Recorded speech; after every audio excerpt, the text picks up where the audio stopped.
Oh, Kak, kebetulan kan sekarang yang dibahas itu tentang penyaliban Yesus ya. Itu dulu pas Yesus disalib, kan di bait suci itu ada pembatas dan di situ pembatas bait suci itu terbelah dua. Dan sekarang pertanyaanku itu di sana kan di bait suci itu yang ada di sana itu hanya benda-benda suci dan yang bisa memasuki tempat itu hanya para petinggi agama ya. Ya. Nah, Oh, imam iya, besar. para imam besar. Orang biasa atau orang pendosa itu masuk ke sana itu bisa meninggal. Katanya dulu ya. Yang Kalau mendekat aku dengar-dengar. kepada tabut ya, kepada tabut. Iya, tabut ya. Dan sekarang itu pertanyaan aku itu apa ya di gereja-gereja sekarang itu masih adakah pembatas-pembatas itu di mana zaman sekarang itu makin modern dan setahu aku di gereja sekarang kayaknya udah nggak ada bait suci kayak gitu ya, pembatas kayak gitu. Kok bisa begitu? Tanggapannya kayak mana? Memang tidak ada lagi gini. Terbelahnya tabir itu kan tirai ya. Iya, tirai. Tirai pemisah. Tirai pemisah antara ruang kudus dan ruang maha kudus itu dirobek. Itu artinya apa?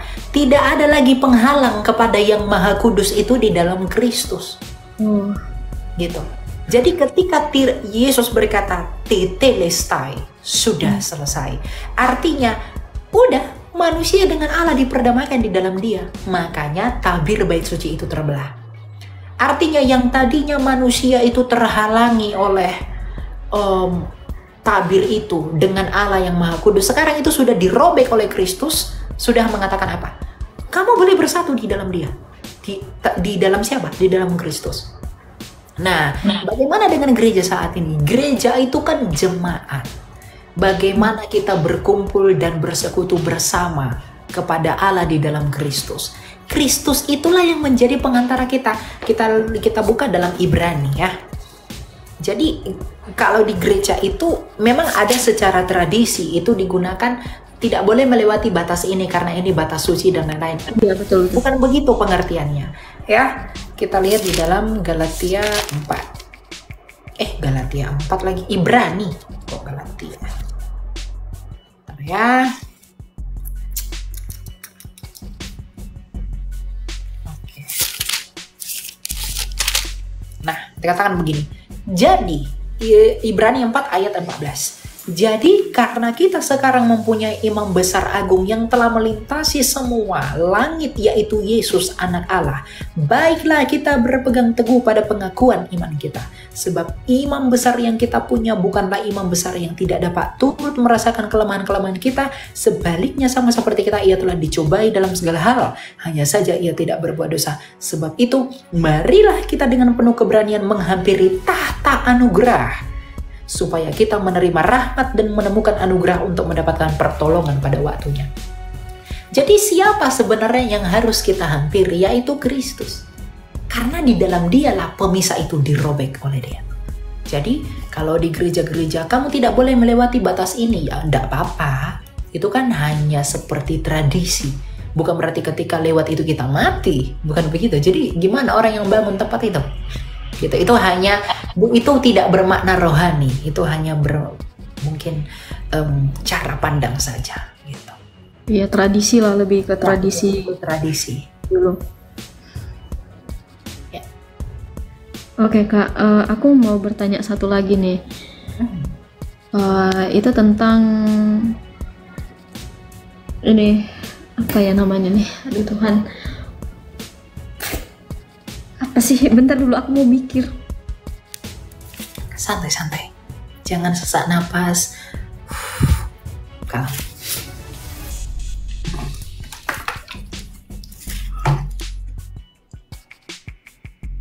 Ya, ini aku bertanya tentang saat teduh. Saat teduh itu kan yang mana kita memberikan waktu kita ke Tuhan ya. Itu sekarang cara kita menjalankan saat teduh itu seperti apa? Soalnya aku itu selama ini udah jauh banget ya dari jalan Tuhan ya. Jadi aku pengen memberikan waktu aku meskipun sedikit sama Tuhan, tapi jangan dengan cara yang salah atau asal-asalan. Biar terorganisir, maksudnya kayak gitu. Ya. Ya. Kamu mau saat teduh kapanpun nggak apa-apa. Kamu mau kapanpun saat teduh, ya silakan saat teduh. Karena saat teduh itu adalah urusanmu pribadi dengan Tuhan. Kamu mau cerita apapun sama Tuhan, ceritakan semua. Saya pun begitu. Kadang saya terbangun jam 3 pagi. Saya berdoa sambil ngantuk-ngantuk. Nyanyi pelan-pelan. Tapi kadang juga saya lagi tiduran main HP, tiba-tiba menangis nggak jelas. Kemudian saya putuskan untuk berdoa. Kadang ketidakjelasan itu terjadi. Itulah waktu dimana kita memang melakukan perenungan diri. Jadi saat teduh apakah ada ritual khusus? Tidak ada. Ingat, tadi kamu sudah bertanya di awal tentang tabir itu. Tidak ada lagi pemisahmu kepada Bapakmu itu di dalam Yesus. Nggak ada. Jadi berdoalah di dalam namanya. Yesus pun berkata, mintalah di dalam namaku. Jadi berdoalah kepada Bapa di dalam nama Yesus.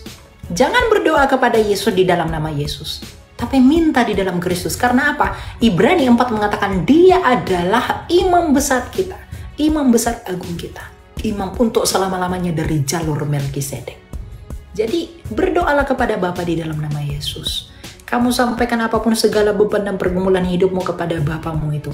Dia tahu kamu siapa, dia lebih paham kamu siapa. Tapi dia hanya ingin tahu kamu mencari dia atau tidak dengan mewujudkan itu dalam kehidupan doamu. Jadi nggak ada ritual khusus kamu harus ini dulu, kamu harus itu dulu. Tapi saya nggak tahu gereja-gereja lain mungkin punya pengaturan untuk itu. Tapi gereja saya tidak punya gitu. Jadi ya kamu berdoa saja dengan tulus. Daripada kamu harus ikut aturan ini, aturan itu, tapi kamu hanya terpaksa dengan ritualmu itu, kamu tidak menikmati pertemuanmu dengan Tuhan, itu tidak berguna. Kalau itu hanya sebuah formalitas saja. Iya benar juga sih Kak. Jadi kayak dalam saat teduh itu cuman kita berdoa dan mungkin dengarkan lagu pujian. Seperti itu aja. Boleh, terserah. Kamu mau baca Alkitab dulu kah? Mau baca apa dulu? Mau berdoa dulu? Karena saya pun random. Kadang saya baca. Kadang kalau saya agak ada orang Batak itu bilang bulan-bulanon ya. Karena saya kadang saya baca Mazmur itu banyak sekali. Ya, kemudian saya berdoa, udah saya nggak nyanyi. Tapi ada saya menyenandungkan Mazmur ini dengan lagu-lagu. Kadang begitu saya. Jadi, Kak. Iman itu ekspresi imanmu. Kamu mewujudkannya dengan apa? Dengan merenung, dengan berdoa, dengan bernyanyi, silahkan. Selama itu memuji Tuhan, tidak masalah. Bagaimana bertumbuh dalam iman? Bertumbuh dalam iman itu dari pendengaran, bro. Kalau kita iman itu timbul dari pendengaran. Jadi kalau kita mau iman kita bertumbuh, kita harus banyak mendengar. Ya, karena kita tidak mungkin mengenal atau mengetahui Tuhan. Itu DNA kamu mute dulu, DNA. Oke. Ya.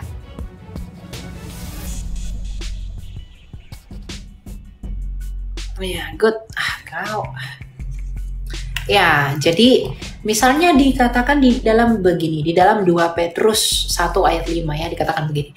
Justru karena itu kamu harus dengan sungguh-sungguh berusaha untuk menambahkan kepada imanmu kebajikan, dan kepada kebajikan pengetahuan, dan kepada pengetahuan penguasaan diri, kepada penguasaan diri ketekunan, dan kepada ketekunan kesalehan, dan kepada kesalehan kasih akan saudara-saudara, dan kepada kasih saudara-saudara akan semua orang.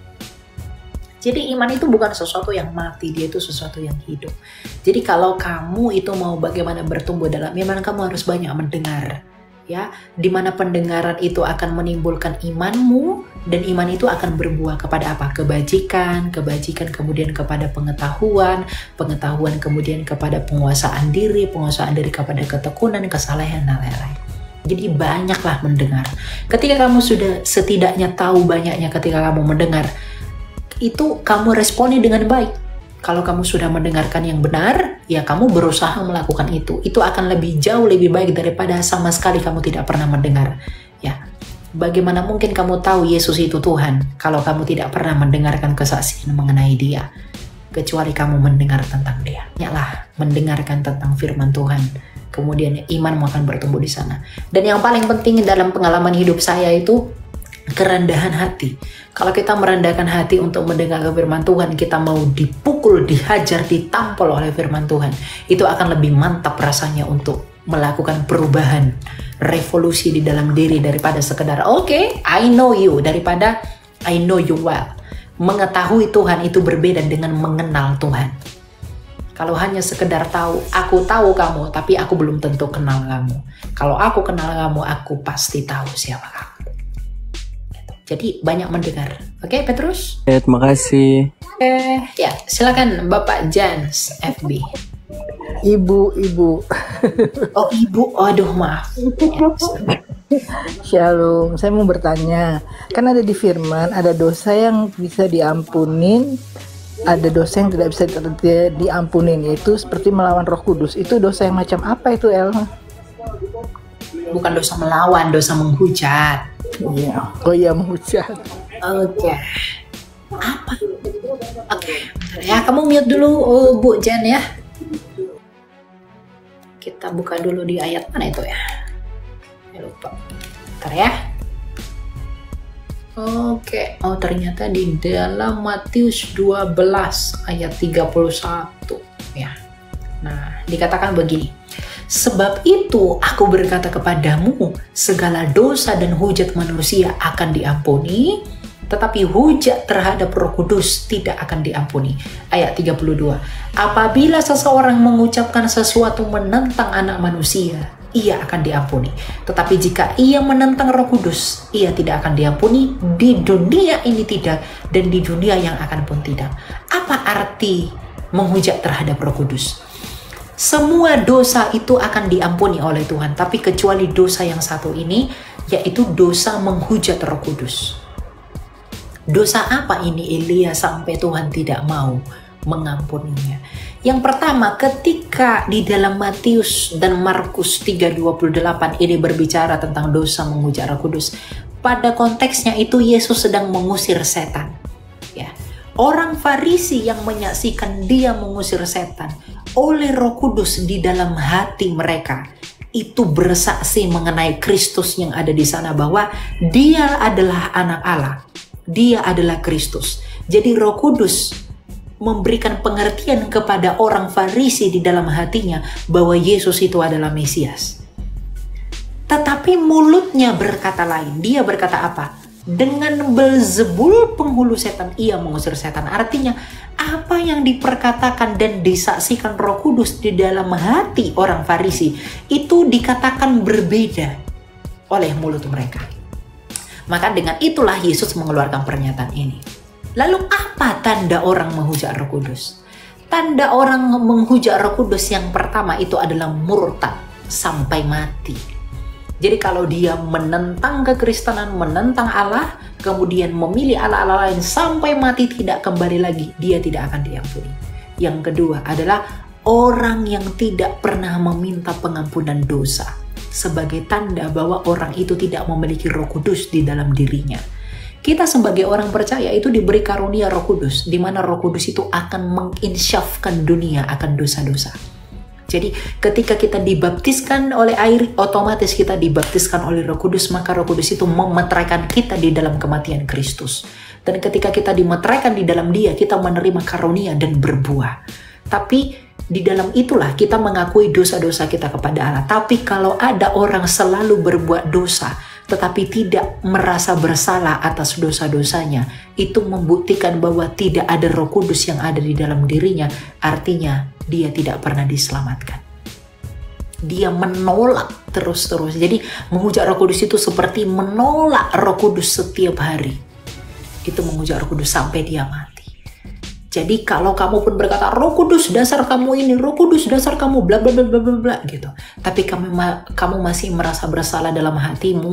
Kamu minta ampun, ya Tuhan maafkan saya, tadi saya menghujat, tadi saya berkata-kata. Itu belum menghujat Roh Kudus. Kenapa? Karena ketika kamu mengaku dosamu kepada Allah, itu adalah pekerjaan Roh Kudus yang menyadarkanmu akan dosamu.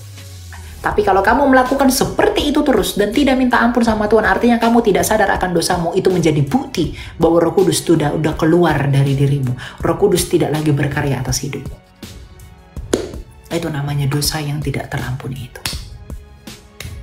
Gitu ya? Oh gitu, terima kasih Elia.